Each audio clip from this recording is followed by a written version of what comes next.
Mesdames et messieurs, bonjour.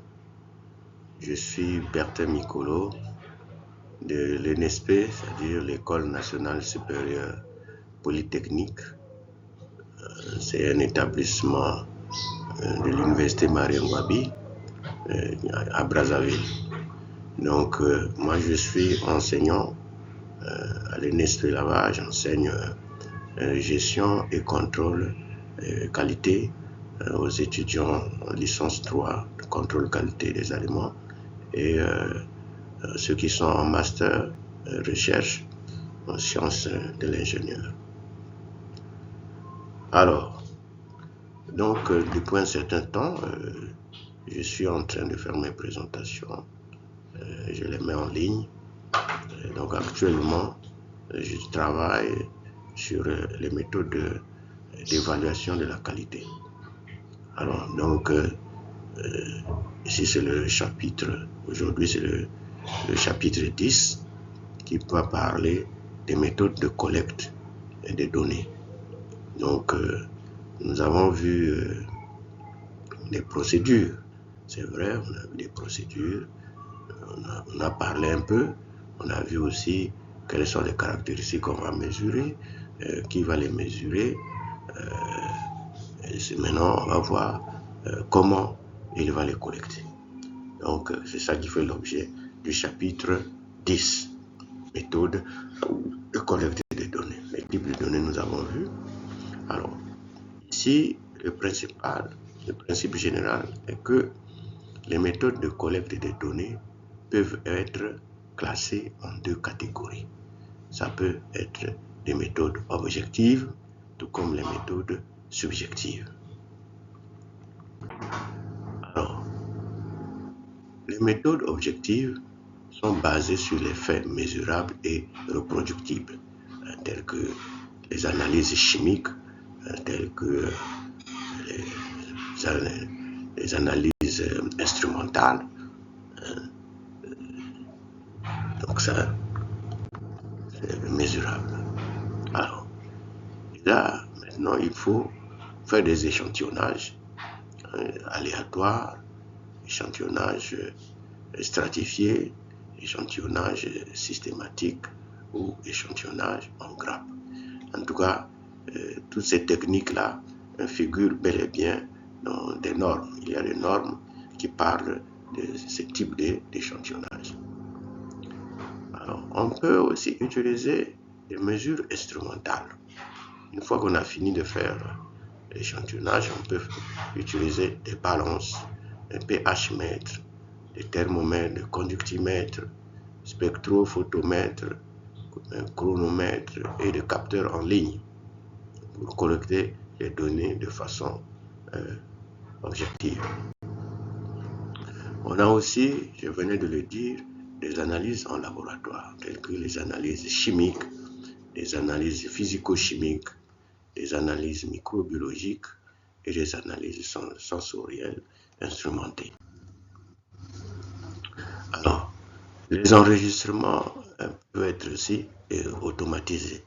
Donc là, on a des capteurs, on a des systèmes comme le système SCADA, on a des data loggers qui permettent de capturer donc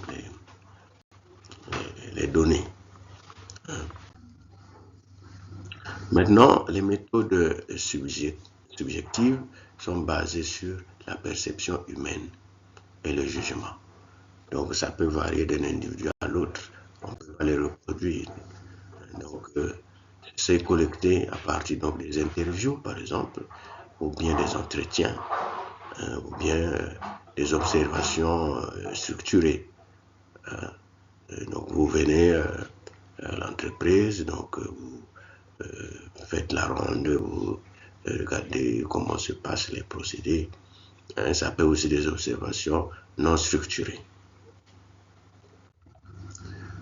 Alors, on peut collecter les données subjectives, des enquêtes de satisfaction, des enquêtes et des médias, ou bien des panels sensoriels, ou encore la presse et les réseaux sociaux. On peut aussi avoir des données dans des supports audio. Ça y est, ça a été enregistré avant, ou bien des enregistrements vidéo. Ne pas dire audio-vidéo, audiovisuel. Voilà. Que peut-on retenir?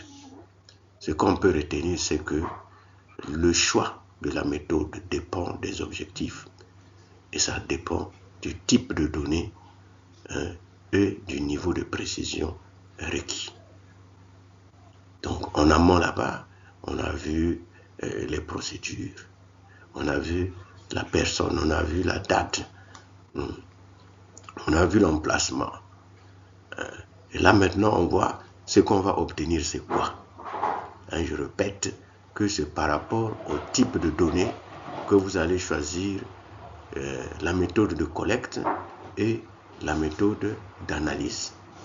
Alors, donc, en gros, il y a deux catégories, c'est-à-dire des données qualitatives et des données quantitatives. Et vous avez aussi différentes méthodes de collecte de ces données. Ça peut être des analyses en laboratoire, ça peut être des mesures, ça peut être subjectif par une enquête, par une appréciation, un jugement. Ça peut être un logiciel qui capture les données dans les réseaux sociaux. Il y a des messages des gens ou des appels téléphoniques. Donc, ça peut être des photos. On mène une inspection dans un restaurant, on peut faire les photos des pièces défectueuses. Donc, tout ça là, ce sont des données qu'on peut,